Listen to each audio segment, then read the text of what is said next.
So meron tayong Avanza. Ayan, PMS natin, kasi ito binabiyahe ito mga kadyak, kaya check natin lahat. Nalinisan natin mga preno, ano pa mga check natin, at saka ano pa gagawin natin. So tignan pa natin mga kadyak. Ito mga kadyak, Avanza ito. Pakita ko sa inyo mga kadyak kung paano natin titignan kung okay pa yung shock nyo sa likod. Uugain ko ito mga kadyak, no. Mararamdaman nyo yan kung masyadong maalog na, tapos may tumutunog pagka marami kayo, yung shock sa rear shock nya baka sobrang lambot. Ganito mga kadyak, ugain nyo lang, tignan nyo mga kadyak ko, sobrang lambot to, no? Kahit isang kamay lang, napakalambot nyan. So anyway, papalitan natin yan. Papakita ko sa inyo mamaya kung sira na yung kanyang shock. Sabi ko ng bagong edit yan. Tayo ng langis.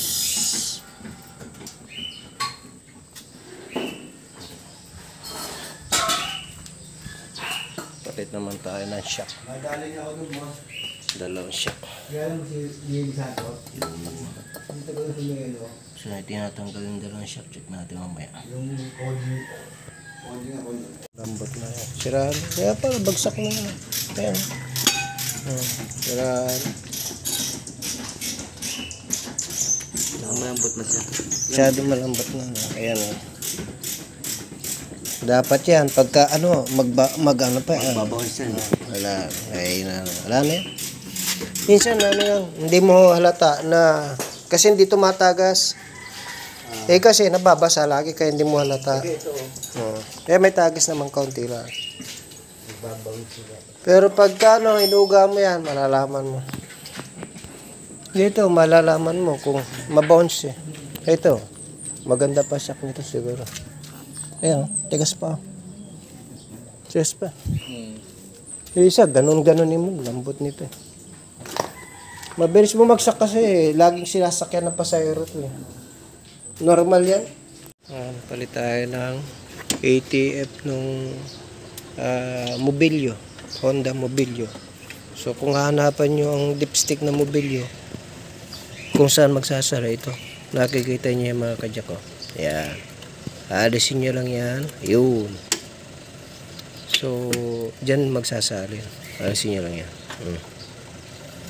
Tapos meron diyang level.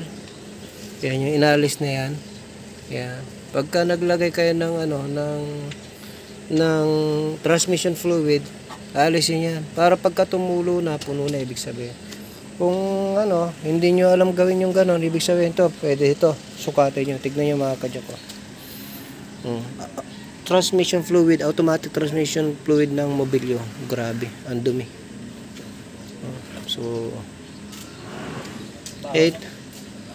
tsaka baho na rin, sunog. Ito naman,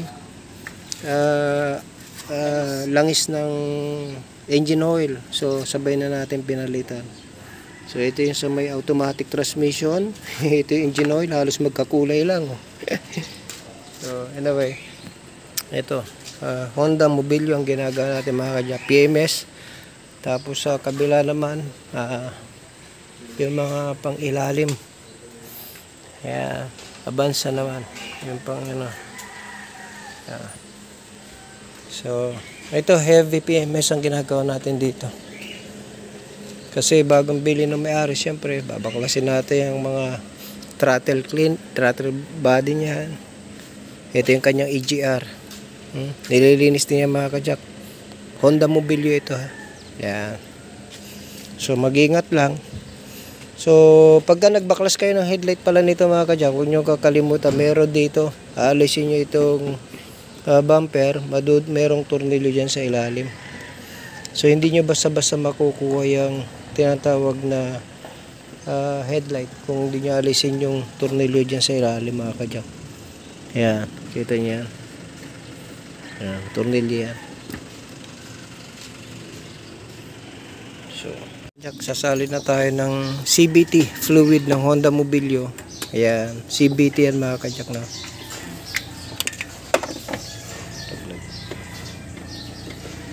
So makikita natin yan kung papatak na dyan sa dulo niya.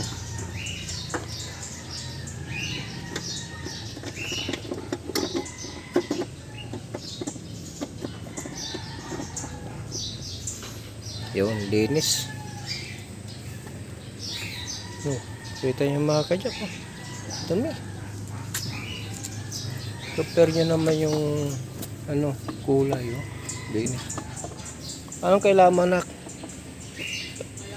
Ah, Gala po buhangin. buhangin? Opo. Ayun, oh. Yung likod ng blue. Babad ko dun.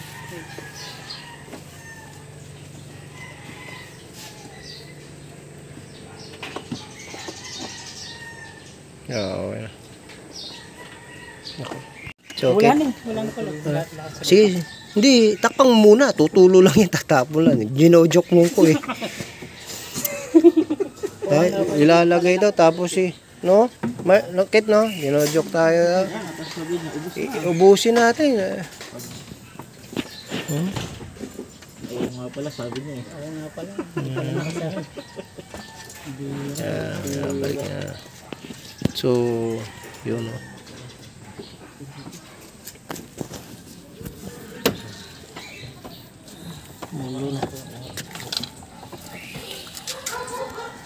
Ayan. So, 3.5. Eksakto mga kajak. 3.5 liters. Sakto yan. So, nalabas na? Okay na? Oh, good. Yung engine support na check lahat? Okay. Langis na lang kailangan ito. Ito patapos na. Langis na lang ito. So, ganun lang mga kajak, no? Nilinis natin yung nag-PMS tayo pala ng Mobilyo at saka yung Avanza. So, sa Avanza naman, ginawa lang natin, napalit lang tayo ng engine oil. Tapos, nagpalit lang tayo ng brake cleaning tayo lahat. Check tayo lahat kasi binabiyahe yung mga kajak. Tapos, yung kanyang shock, rear shock sa likod, pinalitan natin yung dalawa. Tapos yung mobilyo, nag-PMS din tayo mga kajak. So, nagpalit tayo ng CVT fluid niya. Tapos, engine oil niya, spark plug niya. Pero yung mga kajak, ipakita ko pa sa iba pang vlog ko, yung pagbaklas nung throttle body niya at saka yung EGR ng mobilyo. No? At saka yung kanya spark plug. So, ito lang muna yung ating ginawa at medyo limited yung time kaya ito lang muna ang pupus ko mga kajak. Abangan nyo yung ipupus ko pa kung paano maglinis ng throttle body ng mobilyo at saka yung EGR niya at saka yung spark plug niya. So yun lang mga kajak. God bless.